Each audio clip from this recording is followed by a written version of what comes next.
Basi bwana, tukasema jamani, na sisi hii challenge isitupite.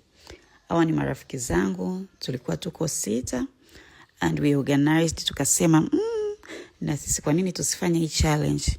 So tukakutana for the first time, tukadiscuss nini ambacho tutafanya.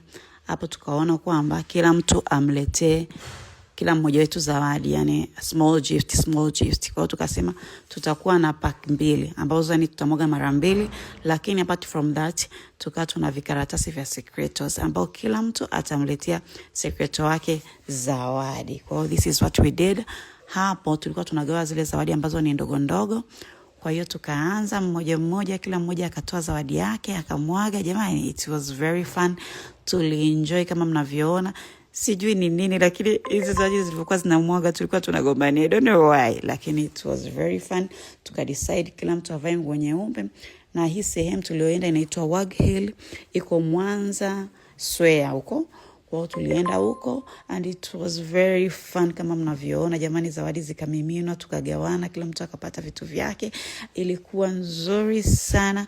Unaona watu wanavyofurahi.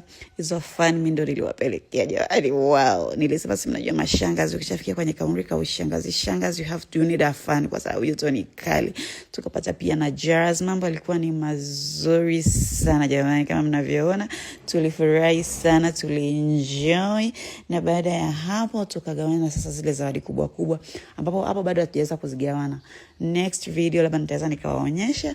Ilikuwa nzuri sana and it was memorable. Tuliongea, tulielezana where we going, mwaka ndo unaanza, nini tunataka tufanye, malengo yatakuwaje. Kwa hiyo we expect tukija kukutana tena maybe December, mambo yatakuwa ni mazuri zaidi na ni makubwa zaidi.